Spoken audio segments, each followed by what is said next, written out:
Once, in the ancient city of Rome, there lived a young man named Marcus. He was not born into wealth or power, but he had a dream to become a great orator, to speak in the Senate, and to shape the future of Rome. Marcus worked tirelessly. He studied the great speeches of Cicero, practiced his voice in front of mirrors, and even stood by the sea, shouting over the waves to strengthen his words. But when the day came for him to deliver his first public speech, everything went wrong. His voice cracked. His mind went blank. The crowd, instead of cheering, laughed. Some even threw rotten fruit at him. Humiliated, Marcus ran home and locked himself in his room. For days he refused to eat or speak to anyone. He felt like a complete failure. One evening, an old friend visited him. This friend was a student of philosophy, and he carried with him a scroll, letters written by Seneca, the great Stoic teacher. "Read this," the friend said. "It will help you more than hiding in the dark ever will." With nothing else to do, Marcus unrolled the scroll and began to read. The words were simple, but powerful. Seneca wrote that failure is not the end. It is a lesson. He said that every great man has stumbled, but what separates the strong from the weak is how they rise again. At first, Marcus didn't believe it. How could his shame be a lesson? But as he kept reading, something changed in him. Seneca spoke of control, how some things are in our power, and others are not. A crowd's laughter, not in his control. But his effort, his courage to try again, that was entirely his. Marcus rolled up the scroll and made a decision. He would not let this failure define him. The next morning, he returned to the forum. Again he faced the crowd. Again his voice wavered. But this time he did not run. He stood firm, finished his speech, and bowed. The crowd was silent, not laughing, not throwing anything. Some even nodded in respect. Years passed.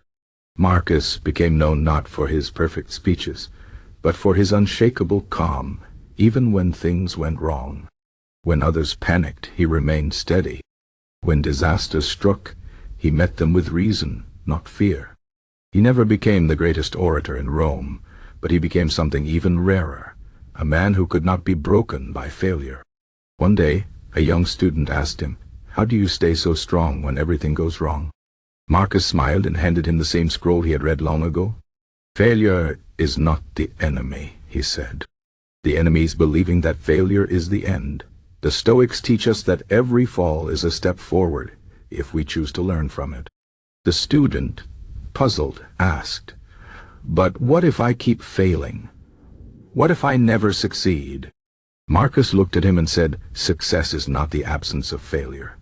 Success is the courage to face it again and again without losing your peace.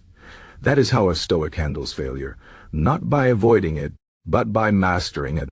And so the lesson was passed on, just as Seneca's words had been passed to Marcus. The truth was simple.